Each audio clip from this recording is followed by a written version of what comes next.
friends. Welcome to the first official episode of Season 2. If we haven't met, I'm Fawn Ellerbrook, the Communication Director here at Faith Community, and our goal behind What Matters Most is simply to bring authentic conversations to you that encourage and equip you to connect, grow, and lead wherever you find yourself in life. In today's episode, I sat down with a few of our pastors to chat about what we've been learning since our last episode in 2021. And as always, the conversation just kind of spiraled into some really good stuff from there. These guys are all incredible leaders, and they share some great encouragement for challenging yourself to take steps of growth and to chase after your goals and dreams.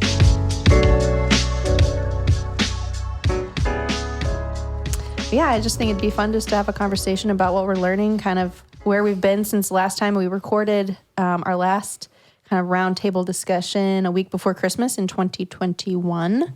So it was a different time in life, kind of. We're on the tail end of COVID, and obviously it's still around, but I feel like... But now the world is at peace, and we've come to yes, we all get along. Some understanding with our disagreements. And no one says anything mean about each other. It's a whole new world. Yeah. Absolutely. So great. Whole new I don't know where you guys have been the last year. year. I discovered I was 12 pounds heavier since the last time.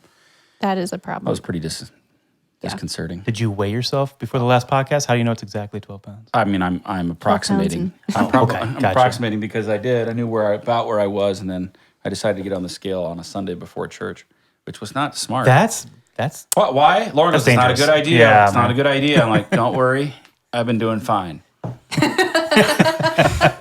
She was right. It wasn't a good idea. I was like, holy cow. Does that make you feel bad, or do you feel like you just haven't been doing what you're supposed to be doing?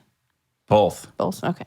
Shame has been a incredibly good motivator for me. Well, can be. Unfortunately. It can be. No, yeah, it's I not. guess. But I was like, it was a wake-up call. I'm like, Yeah. Jeez. Probably shouldn't be eating that whole 16-ounce ribeye I made. But it's so good. It was excellent. Didn't feel like 16 ounces. Went by It was quick. reflected, though. Oh, yeah. But, no. Yeah, it motivated me. I'm like, I got to get my butt back in the gym. Back to paying attention to the amount of food that I'm eating and Yeah, what kind of food you're what eating. kind of food I'm eating. Yeah, I don't feel like I'm a different kind of woman, but it doesn't make me feel bad about myself. But it's like I feel bad, like physically, like I don't I feel felt bad good. about myself. I feel bad about myself. Yeah. Yeah. Yeah. Well, cool. What have you guys been learning this year that you need to go back to the gym? I had to. And Tim, actually, my husband, has been doing great with being at the gym. He's motivated me. Tim has changed a lot this year. I mean, he's got a mustache now. Yeah, he's looking fly. He's Flown trying a to be plane. Maverick. That's right. Yeah. That's right. Yeah. He's the guy He's behind into the sports. scenes. He's running sound. Watching Yeah. baseball. I know. As we speak. He is. He's watching the game. He's got to keep me up to date. Brian here I is didn't- sad that he's... Yeah. Oh, Brian, why don't you... Well, I guess we should all just introduce ourselves so people know, since they can't see our faces. You start. Well, hey, I'm Brian, as Fawn said, one of the pastors here at the church. You get the privilege of just kind of working with these guys around the table, and as you hear them, one of the things I've really been working on over the last year and a half is my certification as a life coach, a career coach, and a spiritual coach, and so that's been a big part for me. Nice. I am Josh Earls, also one of the pastors here, along with my wife Lauren, my son Carson. Awesome. Cool. I'm Tim, and I am also one of the pastors here. And I do the more mundane things like finance and administration. And part of what I've been learning, we'll talk about, is starting my own business this year on the side, and being immersed in that world and learning how to take appropriate risks. So that's kind of my word and my learn love it. for this year. Awesome. Well, I'm Fawn. I'm the communication director here. And yeah, I'm excited to talk with you guys. All right, what have we been learning? What have we learned since the last time we've talked? Can you distill it down? Well, you both are looking at me, so I guess I'll start. We just talk a lot, and we don't want to... I better get my paragraph in now, otherwise... everyone feel free to interject, and it's okay. It's gonna be good. So I have been learning a lot of things this year, and I'm continuing to learn them. And every week, you feel like you're on like a cycle of you thought you learned it, but then you have to learn it again, and then you have to learn it again. I'm very good at just learning Like, one time. I thought I've been through this and got it, but no, the emotions, the same emotions creep back up every single time. You're like, you know it in your head, but it doesn't. It takes a while to kind of change your behavior. So for me, I've been learning, like I mentioned, how to take appropriate risk. And it's not that I don't know if I'm naturally a risk taker or not a risk taker. I might be more than some, but I do it in kind of a quiet way because I'm a naturally more introverted person and not. When I was a kid, my son's the exact same way now. Like I would never take any like physical risks. I wouldn't ride rides or do like sports or things that would feel like dangerous or that would like have to like have all eyeballs on me. I didn't like that,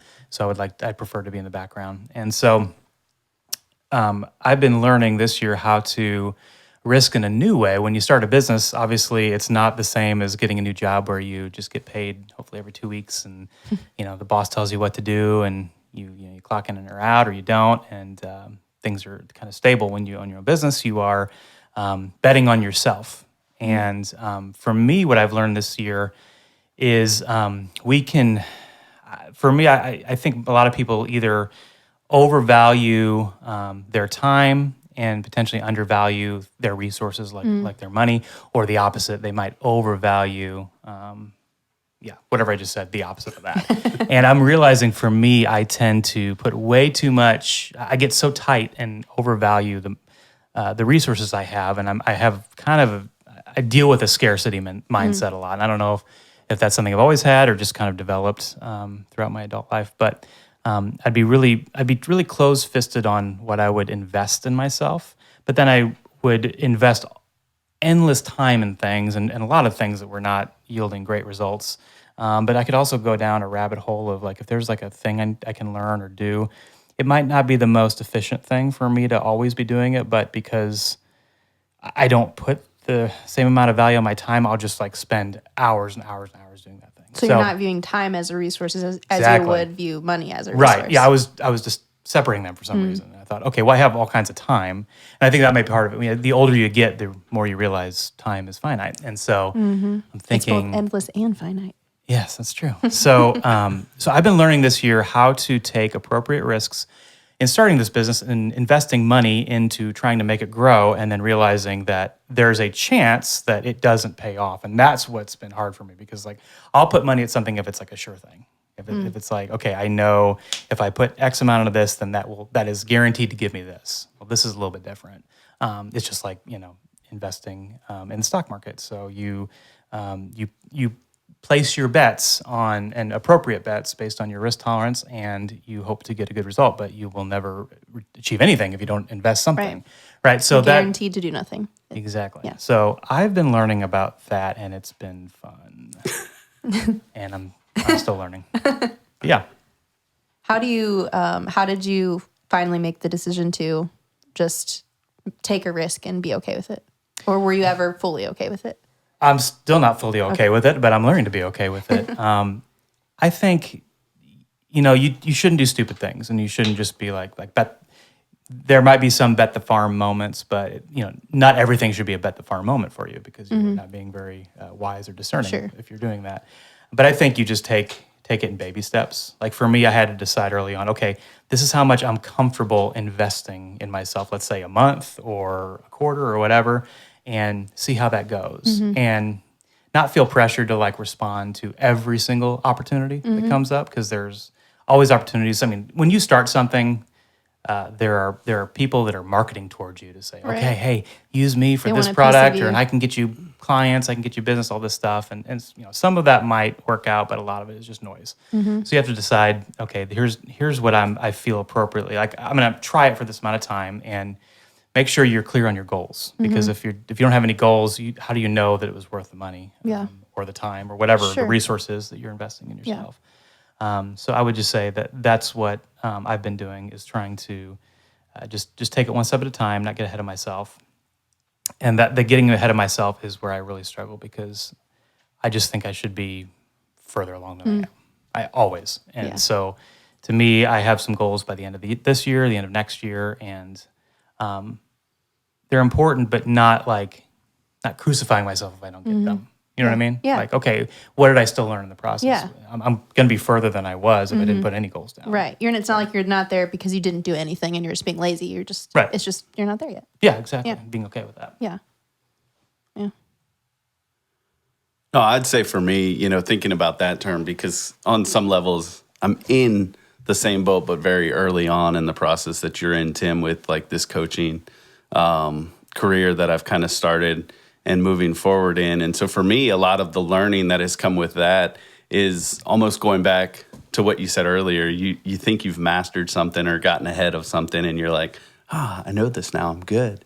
Yeah. But then it just resurfaces. And one of the biggest things for me is even just this idea of putting yourself out there. I mean, you guys know, sitting in here, I have no problem talking to people or being around people. But when you're doing something new, and that aspect of risk that you talked about just resonated, you get concerned that maybe you don't have quite the knowledge that you should have in that moment. And so when you're meeting new people or connecting with new people, especially clients or people that have the opportunity to help move you forward, you have to battle that thought process in your head so quick of going, man, I may not be the smartest person in the room, and so I have to be okay with that and learning that. And so for me, it's really just been a challenge of kind of recentering, refocusing, putting myself out there, and probably different than you.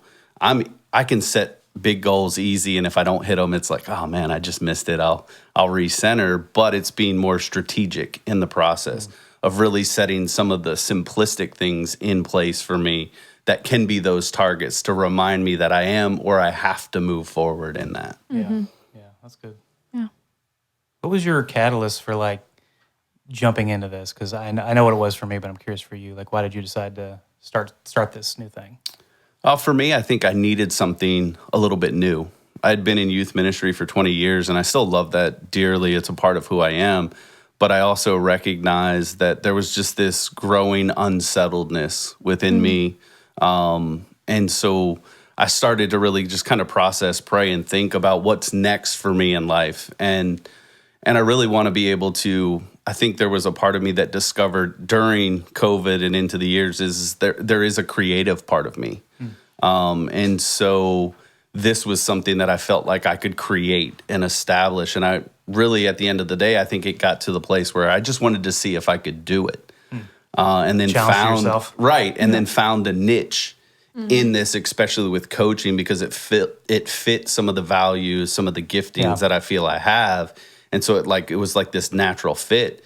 And so at first it was, I just want to do this just to offer as something that I can do personally for people. And then I started thinking about, well, there's an opportunity here that I could also create a business or create another level of income for my family in that regard. And, other people around me like you had ventured out and started taking some risk. And so I was like, you know what, if they're going to do it, my competitive nature started to kick in a little bit. It's like, I can do this too. So I'm going to launch into it, but I've been at a little bit slower pace just because, like I said, I think I let some of the comparison game fear jump in and have been working through that. But now just really kind of saying, hey, I'm going to jump into this and go for it. Yeah, that makes sense. So what did you do to overcome that comparison and the fear? Did you just do it and do it afraid or do it?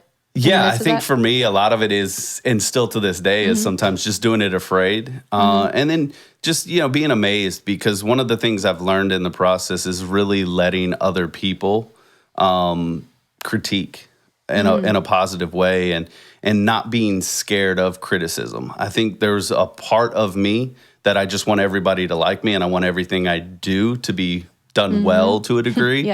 And so if anybody has any like, well, you could have done that, sometimes I can like tighten up and be like, what are you talking about? Right. But learning the value of really having people come in and just critique in an honest way, because it does offer a growth point, and it allows me to explore more options. I think another level of that is really just changing my hunger as far as, intellect and education, is really going back to school. Because I can be a little lazy when it comes to education and learning and growing. Because I feel like, look, I'm 42, I should know what I know. But realizing that there's a lot I don't know, but I can find out. And so jumping into that, reading more in my life has become a big catalyst for me. I don't like to read, but I know I have to read. Yeah. What about you, Josh? What am I learning? Yeah. It's a good question. To distill it. What are you not learning? I think I'm. This year has been an exercise in learning more about myself. Not in a sense of like, okay, go to counseling and figure out your values and stuff. I've done a lot of that, but I think really just being comfortable in my own skin and realizing, no, this is who I am. This is the way I think, and not trying to apologize for that, qualify that. I love to please and achieve, but I realized that I spent a portion of my life trying to please other people to the point where it's like I found myself getting resentful and bitter on the inside. That was an interesting revelation to come to. It's like, holy cow, I'm looking for people to want to please me in the same way that I want to please them, which is interesting to consider. It's like not their job. I'm getting my value in the wrong place. It's like, no, this is who I am. This is the way I think. I'm not Tim. I don't live in the world of systems and processes, and that's okay. Absolutely. I don't need to. But the part of me would be like, oh no, I want Tim to be impressed with me, so therefore I have to do the things he's good at, so that he'll, those kind of thoughts. Yeah, that makes sense. That it's like, holy cow, that's just not who I am. You do you, man. Process it out, system it out. I would die because that's not who I am. Right. So I think I'm learning that, and just trying to be comfortable in my own skin, and be okay with, no, this is who I am. This is what I feel like I'm good at. Now let me continue to contribute in the areas where I'm good at. I'll work on other things that I need to work on. So I've been learning that, and I've also been recently trying to learn to, on kind of like on a different level than Brian. I'm can be obsessed with learning and trying to be competitive and do that. It's like, no, I need to take a deep breath and rest and focus my learning and not try to learn about everything all the time to try to. I don't want to look stupid. It's not learning like a specific. You don't get obsessed with like a specific thing. It's like anything you can get your hands on. You just want to know everything. And I can get very, very focused and myopic on and obsess over something, but it's like taking a step back and saying, what is the driving force behind all this? Yeah, you'd almost think about like, why did God give me this gift to learn? Like, what is the function of it? I mean, it's a good thing, but what's the scripture that says knowledge can puff up? Like, so like we would be careful of that. Like, just it feels good to learn something new, and I think most of us naturally kind of want to fill our heads with more, exciting, useful information. But at the end of the day, why do we have that drive? Why do we have the desire? What's He wanting us to do with that? Yeah, I think about that a lot. For me. Yeah, for sure. So I've learned that. That's what I've been learning about me. Have kind of tried to focus my learning to try to. I am a bit, I don't know if the word obsessed is right, trying to understand the culture and what's going on in the broader picture of things of like, so how do we, how we can speak to the things that are going on. And so I came across a very interesting book called The Failure of Nerve by Edwin Friedman, and talking about, he wrote it, I think, between 20 and 30 years ago, talking about culture and how as a culture, talking about America, where we have chronic anxiety, which leads to certain things. We become so technologically advanced and all these things, we become emotionally regressive. And it really makes sense. And he says there's five marks of chronic anxiety in a society, in a family, an organization, a business, whatever the case may be. But in society, number one is reactivity. We become incredibly reactive. As the anxiety rises, we just react to everything. There's no thoughtfulness and intentionality. We start to herd into groups and find our identity amongst the group. The group identity becomes more important than the individual identity. So we jump to sides and causes and groups. I'm this, I'm that. And we see that in our society. Right. Blaming others. So lack of responsibility. We don't want to take responsibility for anything in our lives. It's always somebody else's fault. And then lack of leadership is did I say 4? Is that 5 or 4? I wasn't counting on my hand. So reactivity, hurting, blaming others, lack of leadership, and then the fifth one is a quick fix mentality. We want things to just happen right now, and we want a quick fix. So we're looking for those things, like you said, with your business. Yep. Oh, you started your business? If you employ these 5 marketing strategies, Exactly. you'll be at $100,000 in a inbox just month. gets blown up as soon as Yeah. you start something. Yeah. Or like I said in a sermon one time, colon brim. You know, if you want to lose weight and be I've healthy, been getting ads for that lately. yeah, take this liquid and it'll flush you out, and all of a sudden you'll lose weight. It was literally like, you can be skinny by pooping. It was like literally the ad. It was. So these are marks of Yeah. what's going on in broader society. And it's really been helpful because you look at it and you're like, oh, okay, this gives me a paradigm with which to look at culture and society and what's going on. Now, how do we navigate this and we differentiate ourselves, from all of that's going on? And so I've just been trying to figure that out. How do we lead in this environment?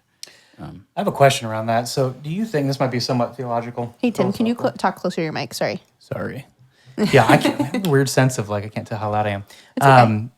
So do you think that, number one, do you think most folks are looking, we lead in the church. So do you think they're looking to come to church to have a reprieve from all the noise and the cultural stuff in society?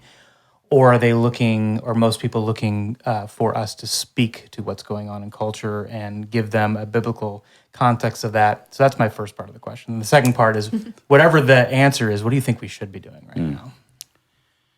It's a really good question. I think that it's not a carte blanche answer, or kind of like it's not either or. I think there are people who are coming for a reprieve, and then there are people who are coming so that you will speak specifically against what they're against and for what they were for. So not necessarily be challenged, but to be affirmed. To be in affirmed, whatever they're already. to be affirmed, and so I think there are those who just give me a break. I don't want. Or they just need hope. They need hope. They need hope for. Or whatever. And so I think that there's that. Maybe that answers the first part of your question. The second part, what should we be doing?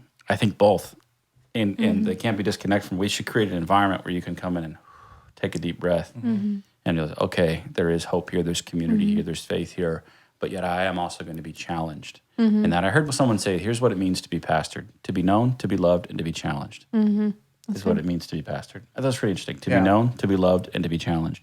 So I think we should endeavor to do that we're known. We're known by God, and we know God. That we're loved by others and by God, and that we're challenged in the same way.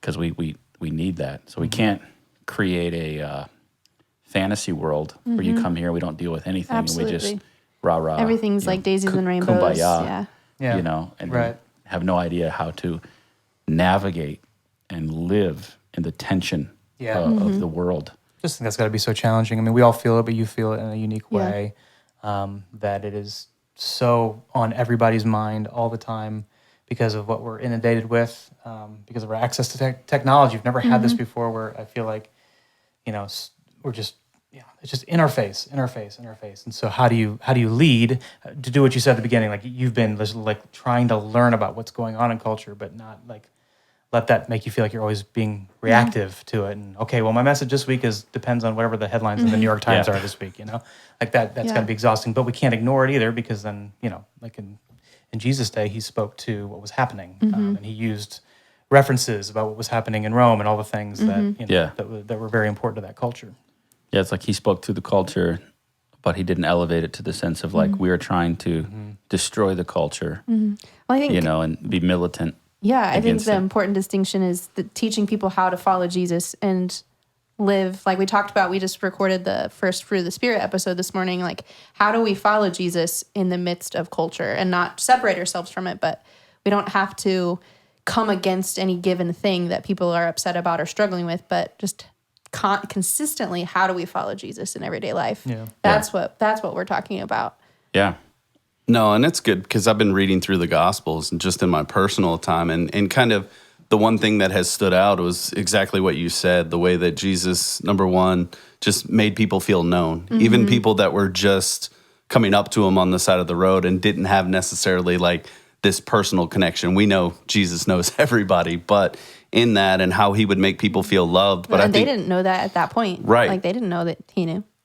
Right. But I think the big point that often we fail to realize is that challenge component. I think even as leaders within the church, maybe we challenge, but we do it in the wrong way because we challenge with a motive or a mindset to get them to where we want them to be versus where they need to be. Yeah. And so when you look through the Gospels and you really pay attention to what Jesus did, even with the Pharisees, even with, unbelievers and his disciples a lot as well, is that he found a way to challenge them right where they were. I mean, even thinking about Matthew, asking them the simple question of, who do people say I am? And then who do you say I am? Right. I think it's interesting. He provided people a narrative with which to find themselves in and to root themselves in. And the narrative, his stories that he told, was offering them a different way to look at life. And I feel like that's what the scriptures do. There's an overarching narrative with which we have to find ourselves within that narrative, locate ourselves within that narrative, and see this is the way that we live. And Jesus did that amazingly. Like, okay, here's a question, now here's a story.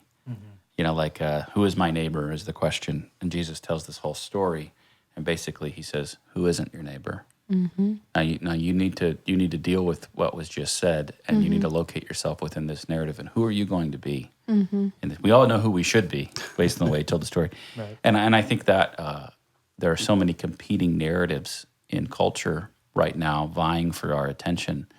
And as Christ followers, we need to help people discover what that narrative is. Maybe first root ourselves in the narrative of Scripture and God's story. And then help other people find their way into that, rather than just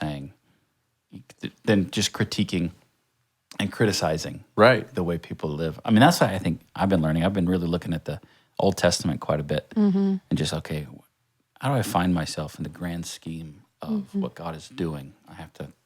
We use narrative to make sense of the world to a large degree, and we're divorced from that. We get a lot of confusion and stuff going on. Yeah. I don't know if that makes sense. Yeah. That's interesting. Tim sent me this clip of Mark Wahlberg doing that, or Matt Damon. Sorry, I get them mixed up. Yeah. They're both from Boston. I think they're friends. I think they hang out together. Yeah. But he sent me this clip of that hot wing. Oh yeah, the YouTube, hot wing challenge. Yeah, or, whatever. Yeah. And they have just conversations while they're having a conversation. But we should do that in this podcast. Okay. That sounds like heartburn waiting to happen. Awesome. Yeah, let's do it. It does sound good. Sorry, Fawn. We have to film it because I don't know if you want to listen to just people eating with no context. Can you hear sweat? Can you hear? Yeah, the title of this one was Matt Damon Sweats from His Scalp. But anyway, the interviewer asked him in the clip why there's some people who feel like, why don't they make movies like that? Did you see that? And his answer was really interesting. He's like, because you can't afford to anymore, because no one will essentially there's no DVDs, so you're just gonna wait for it to come into the streaming, so you're not paying as much in the box office, and that used to be okay because you would have your opening weekend and then in a few months there'd be a DVD and then you'd get a second week of income. But now you have to put all this money up front and that's it, that's all you're gonna do. So if it doesn't do incredibly well, you're not gonna make your money back and then make profit. He was going through, I think the movie he was talking about filming, he'd have to make $100 million just to break even. Yeah. So it's when you're talking about that, you can't afford to make a really intense story because people want something quick and something that's gonna just entertain them. So I think it's interesting how the evolution of that in different areas of life where we don't want to take time to think. We just want something right now that's going to make us feel better and make us feel entertained or distracted. And how much that it's been awesome. There's, cool things that have come from that, from technology and advances, but there's been so much that we've lost because of that too. For sure. That goes back to Brian, you said you don't like to read, but you should. Right. But this will be my soapbox. That's why I feel like reading, or at least listening to a book on tape, a story on tape is so important. Because when you read, especially when you read or listen, you have to use your imagination. Yeah. And you have to think and create what the story is giving you. When you watch a movie, not that movies are bad, it's doing all the thinking for you. Right. And especially now if you're on TikTok or any of those things, anything you look online, it is doing all the thinking for you, and then it is suggesting to you what it thinks you want. Right. And then it's confirming your bias. confirming all that stuff. So you really Right. don't, we're losing agency quite a bit with what we're agreeing to. And I don't know if we realize how much of ourselves we're losing in the process. Absolutely. Where I'm told what to think, I'm told what to feel. And when I read a story, the only one in control of that is me and how I respond to what I'm reading. That's really interesting. And I think the same applies with news. We talked about this, I think, the last podcast a little bit too, but it's not, you can't just have a news story anymore. It has to be baked with opinion. Even and fanfare. It used to be separate. Like you'd have like an editorial section, then you'd have like the hard news. Now they're all one and the All same. editorials. And so it's telling you what happened, and then it's telling you how you should feel about it. Right. And you don't get to fill any of those gaps in your head and make your own decisions. And so, maybe to your point, the reason people aren't wanting these complex stories is it's like, I'm inundated constantly. Get back to like, what do people want? Maybe they want an escape from that. Yeah. So just, give me something I don't have to think about that's just like packaged nicely for me. And it's right there. Yeah. Yeah, it always makes me think of Fahrenheit 451. That's like one of my favorite books. And it feels so like prophetic almost of today. I don't know if you guys read it. Yeah, I read it in high school. In high school. I reread it last year, and it was, and in high school I wouldn't have had context for today because it was still so different. Like I didn't get my first iPhone until I was in college, so we're still rocking the what were those razors? Oh yeah, those were awesome. Hello, Moto. But the whole thing is like them just like, how can I numb myself? And the burning of the books. And the burning of the books, and like if you own a book, you're in big trouble because I remember there's one scene like the chief, because the firemen in this book, they burn books. They don't put out fires, they start them. But the chief was like in like such a sinister way scolding the rogue fireman that has a book and talking about how just how like they've integrated this into like the educational system and how dangerous it is for children to be taught at home, like for the parents to even teach them anything. And it's so interesting to see like the juxtaposition of that. Like that was written in like the 50s and how there are these people, like you talked about that Failure of Nerves written like 30 years ago. Like there's these people that are like, hey, these things are happening. And we're so distracted by everything else, we don't see it. we don't follow that path. Yes, what's going on? It's interesting. Carson and I were on the way to see a movie the other day. We try to go on Tuesdays because it's $5. Absolutely. Going to see the new Thor movie. And anyway, he made a statement. He's 11. He said, "I wish I was born. Sometimes I wish I was born at a time before smartphones and tablets." And I said, "Why is that, bud?" He said, "Because I think they're not good for us to be on all the time." And he said, I even recognize it. Yeah. He's 11. Yeah. It keeps me from wanting to go outside and explore and be adventurous. Now, we've had conversations with him, like we limit his time and all of that. Right. But even at 11, he's starting to see like he feels it. He feels it. Yeah. And I thought, wow, from the mouth of babes. Yeah, it is interesting to think, will there ever be enough of kind of like a catalyst for that we would almost regress and voluntarily give up some of this? It's hard to imagine because it's like, how do you get that back in the box once it's been all open? Yeah. Well, I mean, we've all had a taste of that because we didn't grow up with that, but it's even hard for us to be like, to put this guy away, like this little phone here. We were talking the other day, and you'll remember this, and probably all of us will to some degree. I was pointing to Brian, for those who are there. Playing sports out, or any after-school activity where you had to wait for your parents to come pick you up after practice was over. I was talking to Carson, he was like, what'd you guys do? I was like, we just sat around and talked. Yep. We went to the payphone. We called collect and said, practice over, pick me up. Right? And our parents never accepted the collect call. But we just sat around and we talked. Yeah. And we rated the vending machines. Right. We have a memory of that. We have a category for that. I think all of us around this table. Yeah, it's true. Like, what did you do when you had nothing else to do? You just talked and interacted and looked people face to face. Yeah, played games. And it was just like, that feels like forever ago. Right. Because now, at any lull, absolutely, it's right. Yeah, and I'm right there with him. I've fully gotten integrated in that, and I have all those memories. But man, how quickly forget, what that would look like. And we should return to some of that. Yeah, crazy. It's so good. I mean, you just thinking of the memories. When you mention that of sitting after baseball and just some of the friendships that were developed, And then even beyond that, like I can remember my brother's about 5 years younger than I am, and growing up in the summer, and it wasn't, hey, let's just get on a video game. I mean, we had some consoles and stuff, but it was like, let's get on our bike and ride halfway across town to go to the water park because everybody else is going to be there. Yeah. And now it's the Sandlot. I never got to do that because I lived on MM and I would probably just die. But if I rode my bike on the street. Could you imagine doing that now? Like even in a safe neighborhood, like say, oh yeah, Yeah. just go and come back when the street lights turn on. Yeah. Right. Oh, I mean, I would be nervous wreck. Right. Like, oh, And man, why? hope they have their phone on them. I'm tracking them, make sure they don't go past Yeah. where I, it's like, Yeah. it's great, nice to have that technology, but it's like, well, we trusted a lot more back. Yeah, my back in parents the day. literally, I would leave at 8 in the morning and come home whenever. right. He'll figure it out. Yeah. If he's hungry, he'll come home. Exactly. Right. Yeah, Yeah. it's I mean, crazy. even I was talking to a parent the other day, and she's just talking about, Life 360, and I know when my Oh, the son app? hasn't left a place, and she's like, I'll call him and be like, why are you still there? And I'm like, I remember, call me when you get there. And then I wouldn't because I was just rebellious by nature at that age. And it would be like this.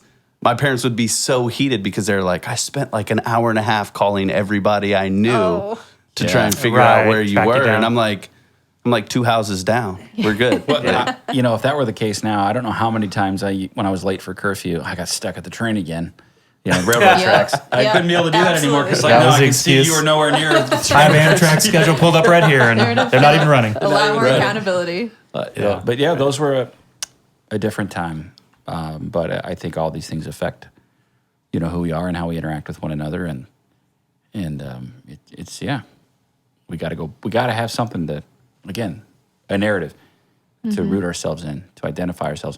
One of the things in a book that was written called "Non-Anxious Presence" by Mark Sayer, he quotes Edwin Friedman a lot, but he says that one of the things that with the advancement of technology. You scoot up a little bit. Yeah. Yes. With the advancement of technology, even with going back to the telegram, or the telegram or telegraph, what was it? What you could do? Send Gram. it. Telegram? Yeah, telegraph was telegraph? like a music thing. Oh, okay, yeah. Telegram was that the first time in the world in the 1800s that the world was connected. Something could happen in Asia, and within minutes it could go all the way back to the U.S. And then with the proliferation of technologies, that we've been dislocated from people and place. And we often found our identity amongst the people and the place, the location that we were in, and we were connected internationally, and we're so much more aware of what's going on and what people have and what people don't have, that it's affected our sense of identity because we've been disconnected or dislocated and put into a grand scheme of things where it's even harder to find a sense of identity and meaning and purpose. And it's just really fascinating. And so I think that's the beauty of the Bible, that it offers us, that because the moment we become a Christ follower, the history of God's people becomes our history to a certain degree. And I'm not saying ethnically, racially, but we're choosing to align ourselves with a narrative that says God created humanity. We can find ourselves in a proverbial Egypt and God delivering us, the proverbial wilderness, and all of that, saying, okay, this is the narrative with which I'm going to root myself in, regardless of what comes, regardless of the culture that I'm in. God has preserved for himself a people and a story and his interaction with that and redemption and all of that I can identify with and root myself in, so it doesn't matter where I'm at or what's going on. This is who God is, and this is how he's revealed himself to be throughout history. I think that's the beauty of the scriptures, and not just principles and right and wrong, but how to be human. Yeah. How to be human. How to be human. That's really good. And we have to rediscover that. It's not, the Bible isn't saying anything new, right? It's saying what it's always said. And then we're rediscovering that in this culture, in this moment, in this time, in this moment. That's good. That's the other things I've been thinking about. Yeah. Yeah, that's good. I think in culture and some of the things that we've been experiencing over the last few years, one of the people I follow on Instagram is Sharon McMahon. Her Instagram is called Sharon Says So. She used to be a government teacher, and when the 2020 election was happening, she kind of was seeing a lot of things where people were posting was like, that's actually not how the Constitution works, that, and she was noticing such a lack of education, so she started just putting some stuff out about hey, this is what the Constitution says, this is how legally this is how this works in America, just basic facts. And one of the things she has created is just a place for people to have those human conversations of things that maybe we don't understand about each other or a situation. But she'll always say, people will say like, is this the worst? This is just the worst it's ever been. Like, you know, whatever, like the pandemic or the election and people hating each other. And she's like, compared to what? Yeah, to what? Like, because hasn't every generation said that? Yeah, because like, it's all new. Compared to what? Like, if you're really going to compare, we've got it pretty cushy, at least in America. Right. Like, you can have hardship, but like, well, not even in America, but there's never been a time in the world like there is right now, as far as, you know, the transfer and the opportunity of upward mobility, transfer of wealth, upward mobility, healthcare. I mean, there are, yes, countries that are struggling. Yeah. But this is the... And there's always room to improve. Yeah. You know, so when you think about that from that perspective, it's exactly right. If you had an era to choose in which to live, you know, right now, you hit the luck of the draw if you're born. Right. As far as the opportunities. Yeah. Yeah. I've been, I guess, convicted with that lately because I've noticed, I don't know if it's the age or what I'm seeing with my kids, but I'm starting to get like that kind of I call it early onset crusty disease, where it's like, you know, you start complaining about things like, man, in the 90s it was better with this or whatever. Yeah. And you start to idealize things and like, okay, I'm sure my parents did that and then their parents did that before this. So it's like, yeah, there are things that are worse and more of a challenge, but so much of it is probably because we just don't understand it. We don't. Yeah. It's changing. Do you feel like we maybe get to a level and like, okay, we don't think it'll change anymore, and then it keeps changing? Right. Yeah. So number one, we it's a human phenomenon thing. We always idealize the past. Yeah. Always. We criticize the present. Right. We're scared of the future, and we idealize the past. Yeah. For whatever reason, we've had a long enough separation. I think it's from just the like pain literally and in our heartache. brain, the way like memories get wired. It's selective. Yeah. Yeah. Yeah. So 100%, and I do think we get overwhelmed with the quantity and the pace of change. The older we get, the more we're coming to terms and we recognize how much control we don't have. That's true. Because when you're in your 20s, it's like you don't really care. You're just doing it. Carpe You gotta do diem, it. seize the You know, day. the closer you get to 40, it seems like the more you start become aware of your own mortality. Yeah. You become aware of you start asking, who am I? Right. You know, what do I gotta start a business. I gotta, not that those things are bad, but you're like, I've gotta. Well, I think it's the age too where you maybe start to realize, maybe you for the first time think, you know, I thought I'd be a little different or further You're along. disillusioned by things. You're like, it's not, because when you're in your 20s, you think, you don't even really think about it. Like, I got all the time in the world, I don't have to worry about it. And then you get in your 30s and later 30s, and you're like, oh, well, you know, I kind of thought I'd be at this point, at this stage. I'm not. What do I have to do about that? Because then you think about how much time you have left. Yeah. And that's what I think about. I start putting too much pressure on myself. Yeah, it's interesting because obviously being over 40. Yeah, you can speak as the expert on that, Brian. Yeah, as the old man in the room. Of course. I'll be with you next year. No, but thinking like, because age for me, ever since I can remember, has never been like the catalyst for me. But recognizing that, you know, obviously I'm old enough to have a 13-year-old daughter. And you start viewing time in a very different way, because I started to have conversations with people and begin to recognize that, you know, my daughter's on the short end 5 years away from really kind of developing her own life and being on her own and away from me. And then I start playing the numbers game of, okay, well, if that's happening, my youngest daughter, who's 10, only has, you know, maybe 8 years left. What have I done, you know, with my life that's going to be an example for them? And so it wasn't necessarily when I hit 40 as far as the age for me, but it was starting to notice some of the other components in my life, looking back going, man, I've had a good life. Like, I'm not disappointed in the life I've had or the life I've made, but there are a lot of things that I said I wanted to accomplish and wanted to do that I didn't do.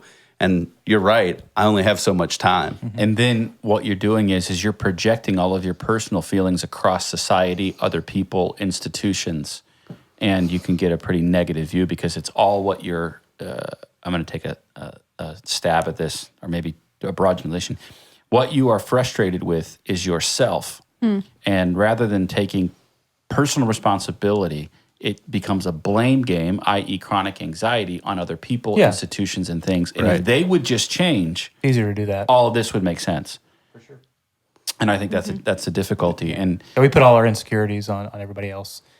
Right. You're the reason that I feel this way, instead of like looking in the mirror and saying, okay, it's your whole who am I, and be comfortable in your own skin, until Yeah. we can get to that place. Like I got to take responsibility for myself, and there's just parts of life that they are the way they are, and I have to accept them, and I have to move on, and no amount of camping out here and complaining is going to make a bit of difference.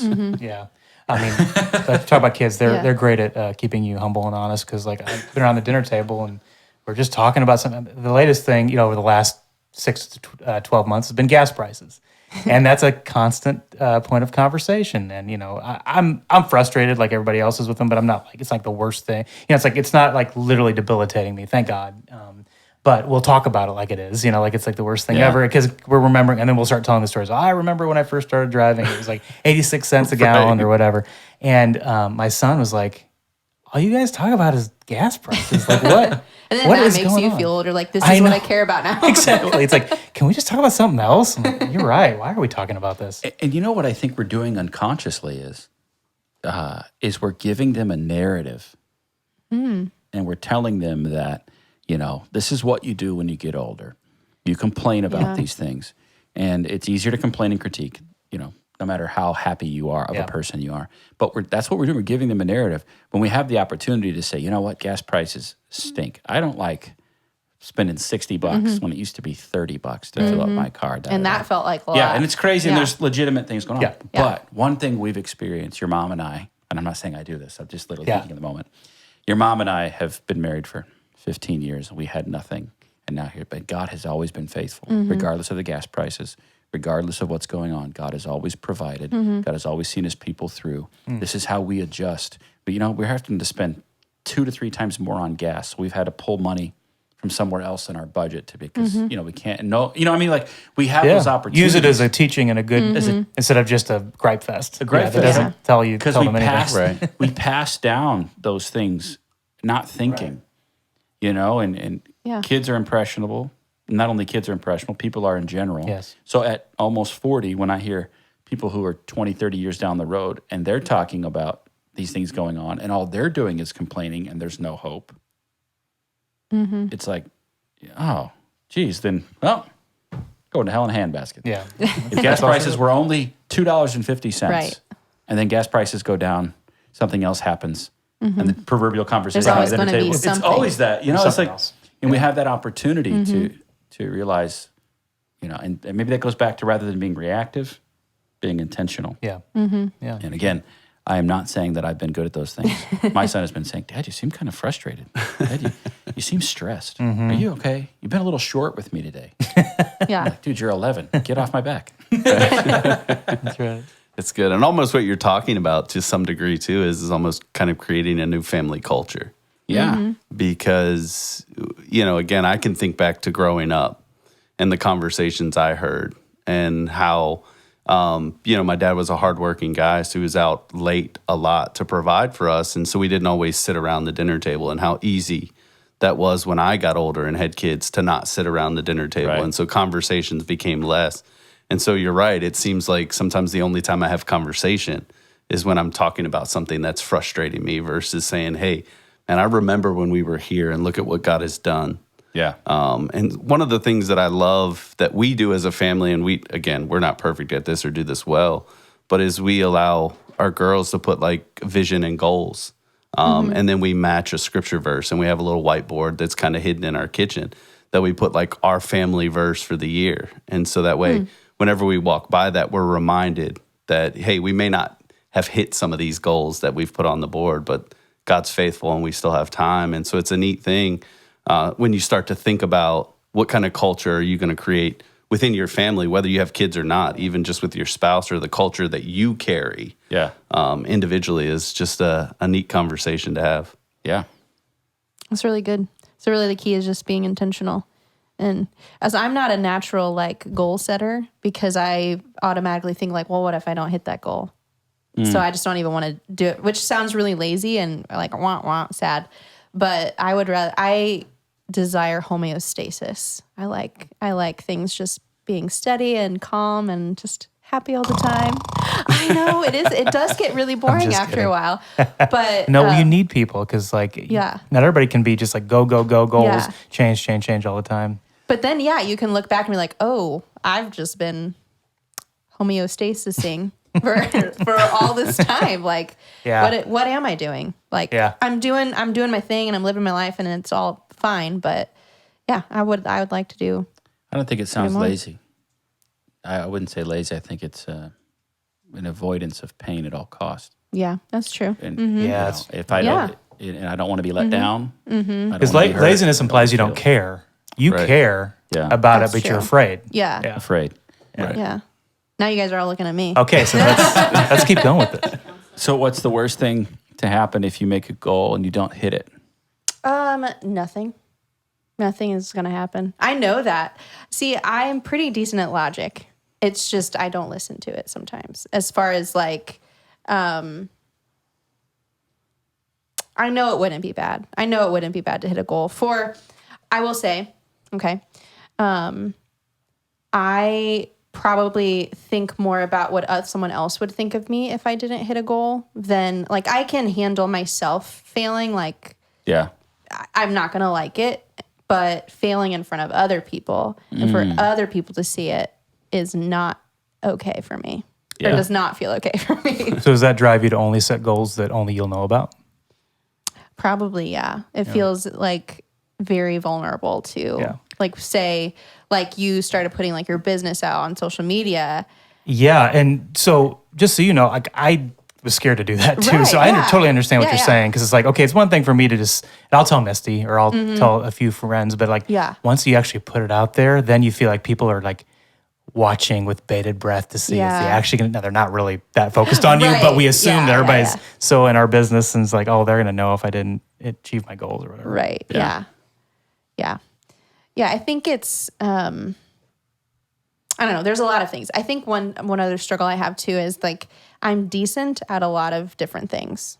Like there's a lot of things that I can do. I can do photography. I can make a video. I could do a podcast. You're good at a lot of things, Fawn, not decent. I mean, but that's not necessarily great. You know, like there's all these things I can do. So it's like, what do I pick to set a goal for? Like where do I start? What do I pick to learn? I don't know. And then I'm like, I get analysis paralysis, you know? I think there's a beauty in like, this is the way that I'm wired.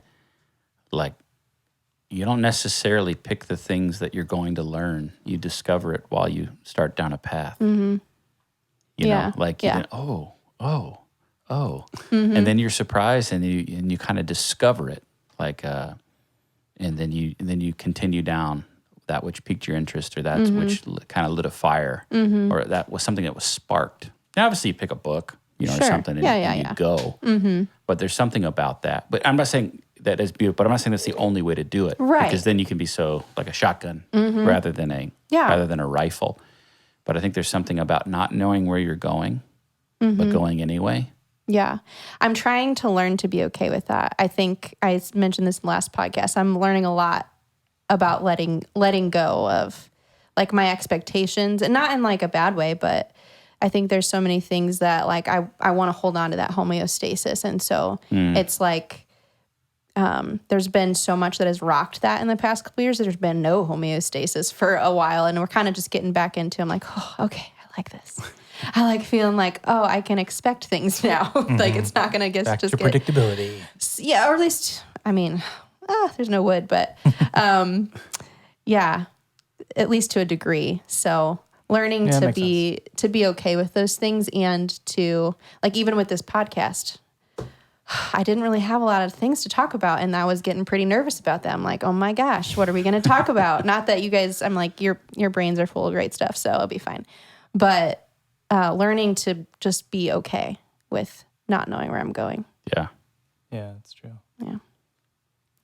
It's a process. Yeah, that's interesting because I'm the opposite. Like I'm the person that is going to, and I still do this, which just blows like my wife Tabitha's mind, is like I'll drive somewhere and I know how to get there. And then it's like, you know what? I'm going to go every back road I can and just see where I end up. See, I do that. That doesn't bother me. And so like, you know, I bring that up. Yeah. Because I think there's enjoyment in that. But what I've noticed is that when I do that in life, the same enjoyment and excitement that comes from that moment of driving around starts to surface itself in other areas. And kind of what Josh was saying earlier, you uncover some things and some new things that you're like, oh man, I didn't expect that, or I didn't see that coming. And all of a sudden it's like, I, again, using the analogy of driving around, like now there are certain neighborhoods that I know that I would have never known had I not just ventured off. Yeah. And I think in life for me, like even part of this coaching journey, like there are some topics like that I would have had no interest in really uncovering or discovering, like the psychology class I'm in. And all of a sudden I find myself so fascinated by this that it almost sets its own next goal. Like even though I just started to venture off, now I've got this path that's starting to create and be cut. Yeah, that makes sense. That's really good. So what would you tell somebody like me just to go for it? I think it's more than that, because I think it's going to be hard. I think you have to take small bites, right? Find something that you do have a little bit of comfort in already. Like maybe if it is photography or something, one of those skills that you do well at, and saying, hey, I'm going to push the envelope here. Because I think sometimes, it's like thinking back to even, bungee jumping, right? Everybody talks about it. Like, yeah, I'm going to do this. I can't wait to do this. And then you step out on that little ledge and you look over, real then, right? And it's like, this is pretty real. So, and as much as you want to jump, it's going to take somebody else kind of pushing you. Because like when I bungee jumped, I was, I'll do this all day long. I got up there and the guy's like, you can jump whenever. And I'm like, I don't know that I can jump.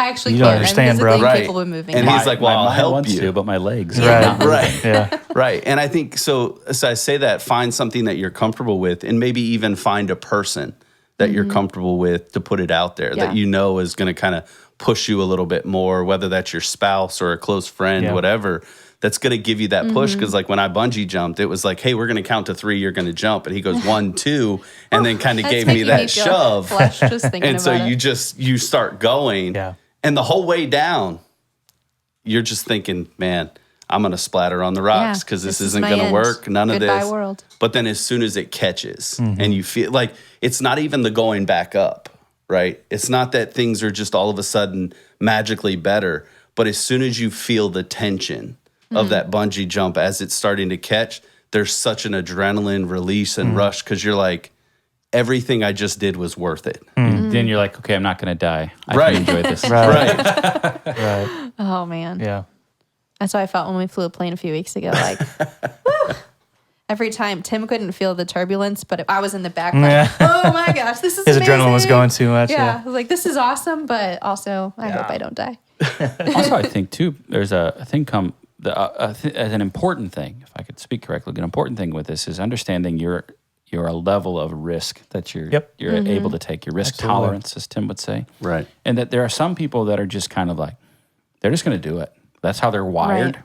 They're just going to run through the wall and they're going to figure it out. And I think it takes someone like that to break the barrier for people. Like when was it Roger Bannister when he hit the 4-minute mile mark before it was impossible, and he did it. Yeah. And then other people thought, oh, he can do it. Yeah, if he I can can do do it. it. Yeah. So recognize the kind of person you are. Yeah. And then functioning within that. Like if Right. your risk tolerance is here, well then don't try to do crazy risks. Don't try to be Steve Jobs and bet the farm. Right. You know what I mean? Or Elon Musk or somebody, those proverbial people. And you do. My friend Elon. Yeah, my friend Elon. Yeah. And you do that. And you realize this is how I'm wired. This is how God made me to be. And this is the level of risk that I can take right now. And I'm going to do it. And I'm going to trust God in the process. And I just think that's really important when you're not trying to be someone else, because if you try to take risks that other people are taking and that's not you, it's doomed for failure because you won't be able to handle that or manage that or, and in the season of life that you're in, Right. if you would have started this when you were single and had no kids, you probably I think would have about it a bet the lot. farm. I'm like, man, I kind of wish I could have, but I didn't. And Right. so Right. it's like you can't beat yourself up for that. All you can do is take the next step, what's in front of you. And okay, maybe I don't have 50 years to grow this like I would have, a decade or two ago, but I've got 30 years to grow it. Okay, what can me and God do together in partnership in the next 30 years, as He allows? And I go out on a ledge, take that first step, Right. and see what happens. Yeah, and realizing there's not one pathway to success. No. Right. Whatever that is, whatever Yes. success may be, there are multiple routes to get to the same Yep. destination. Right. That's true. Yeah. I think it's, like you said, it's honest self-awareness that you really have to start to develop and really walk towards. I mean, and that only comes, I think, from one, being honest with yourself, but also listening to the Holy Spirit, letting Jesus speak into that to really reveal who you are and what you're capable of. And again, we know, the scripture, we can do all things, right? We'll get into that later. We talked about that recently. But just the notion of, I think you can't, and understanding that you do have limits as an individual, and it's okay that you're there, but being able to be aware of that so that you don't put yourself in a spot where maybe you overextended the risk, or you're putting yourself in a spot where you just minimize the risk, so it's never really a risk to begin with. Right. Yeah. Yeah. And I think one thing I'm learning is that my story, it can't be your story in the sense of like how we got from point A to point B. Like these are the things that God did in my life. These are the things that decisions I made and responded to. So here I am. And I think sometimes if we're not careful, we'll say our story as if that's the only way that it can happen.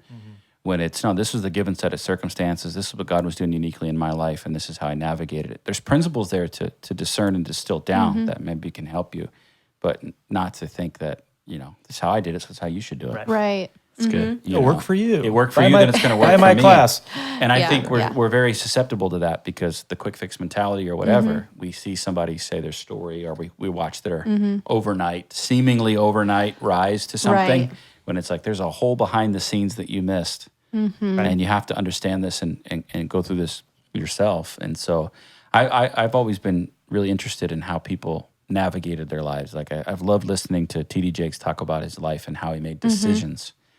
I never once thought that, I'm going to be the most influential pastor in America or the world, like he was put on the cover of a magazine. That wasn't my goal. It's just, how did you navigate the difficulty? And to say, oh, okay, you did this and did this and did this, and God worked in your life. Now, how do I take that and assess my life and the risks that I'm willing to take and those kind of things, but not trying to recreate someone else's journey or story in your life. And on the flip side, not sharing your own stories if this is the only way. Right. I'm not talking about the gospel, all that kind of stuff. Sure. Yeah. Just in general, I think that's important. Yeah. It goes back to what you were talking about, comparing yourself to other people and that being such a roadblock. Right. Too. Because you think, again, what Josh just said, you think you have to do it their way to get the same success. And the realization that I came to is yes, they're successful people. And I admire their success, but their success is not my success. And so I have to determine what success is for me and stop comparing my path to theirs, because if I go their path, I have to get their success or I don't measure up versus just saying, hey, this is what I deem as successful. And so my path's going to come out of that. Sure, there are principles that they do that I need to apply to my life and apply to my business or whatever the case may be, but it's got to be my path, not someone else's. Yeah. And I think it's interesting, like Tim, you and I came up in this church environment. We were teenagers and a number of things, and we came back here to work here, but very different paths. God led us on different journeys, different paths, and to bring us back here. But we gained things along the way that are complementary. Yep. I didn't have your experience, you didn't have mine, but our experiences are complementary. Brian, you, of course, grew up in Virginia and class to come here. The experiences that you have here, and we are unified around a given mission and vision from God. But all of our experiences and things contribute to what God wants to do. Totally. And I just think that it could be really helpful in today's society, where it seems like we want uniformity rather than unity. Yeah. And you think about the word university, literally means unity amongst diversity. That's what the system was built on, unity amongst diversity. Well, now it's like we want uniformity, not unity, because unity has to allow for different perspectives, different journeys, and I think that's what what the Lord provides, is that amongst who we are as individuals, we have unity among diverse thoughts and journeys and experiences. Yeah. As one final question, how do you determine how to measure success? What your success looks like for you personally, or that you are kind of on this path that we've kind of been talking about for yourself?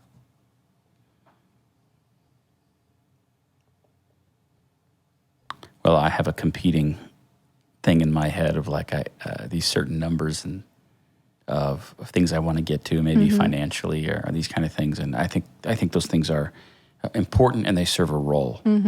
Where where I find that detrimental to me is that it's very performance-based. Yeah.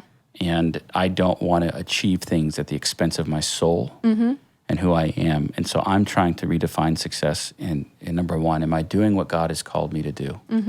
The mission that he has for my life. And am I becoming the person that he's called and created me to be? And if any of that, if I accomplish anything at the expense of who I am and God and being obedient to that, then I don't think that's success. It's success on one hand as far as achievement is concerned, but I've lost a part of myself, and I've tried to do things my way. And I heard a statement last week from a commentator on Scriptures, Warren Wiersbe, said that when spiritual leadership decays in a church or in our own life, we attempt to accomplish God's will without God's way. And that is a recipe for destruction, trying to accomplish God's will without God's ways. And so I'm trying to realize, okay, number one, God called me first to himself, not to a location, not to a position, but to himself and who he's created me to be. And I need to be who he's created me to be. I need to do what he's calling me to do in the moment. And hopefully along the way we'll accomplish some things.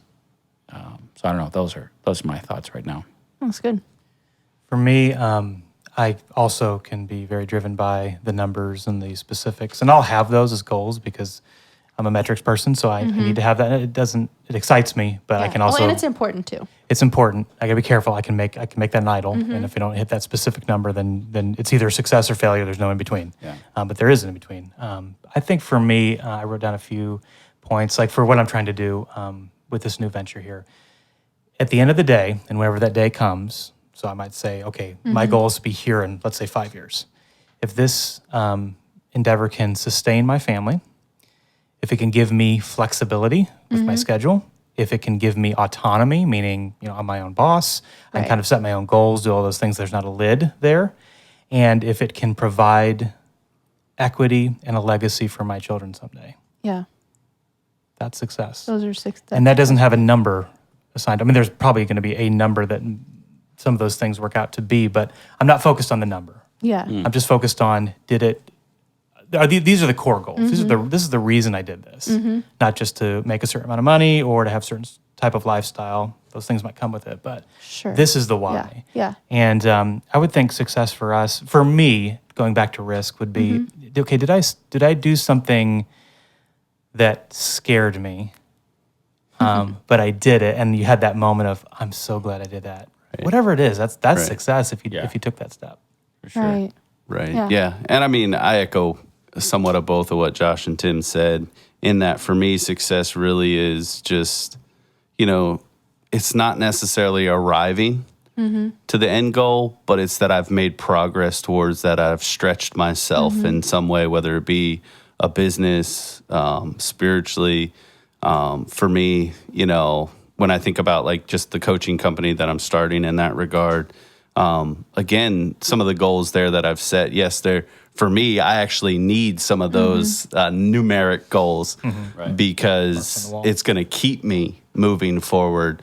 But at the end of the day, the success of that is going to be driven by the people that create life change in their life or take steps to better themselves. And then ultimately that I can set my family up for some comfort. Not that this is going to be that sustaining thing that provides income for us, but who knows, maybe this is like vacation money for us, that it is self-sustaining, that I'm not pouring more into it than it's taking in that regard. And so, for me, success is going to, and I think for everyone, it has to look a little bit different. Goes back to what I said earlier, carving that own path of yours, but defining what that is. And again, for me, to answer that question is just, am I moving forward? Am I making progress?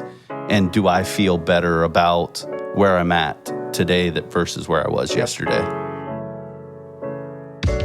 What a great way to kick off the season, to be reminded that growth is a journey and that requires risk and hard work, but also grace for ourselves along the way. Just like Brian said, we've got to focus on doing things a little better than yesterday. Growth is a process and it happens one day at a time. So maybe today would be a good time for you to evaluate where you're at on your own journey and also to dream a little about where you want to go. I'm challenging myself to do that very same thing. As we end, I want to say one last thing. I think we all need to hear from time to time, or at least I do. You were created with purpose and for a purpose. And the best, it really is to come. Let's keep moving forward and investing in the things that matter. That's it for today. Make sure you share this episode and subscribe wherever you're listening if you enjoyed this conversation. We'll see you back here soon for another episode as we continue to discover what matters most.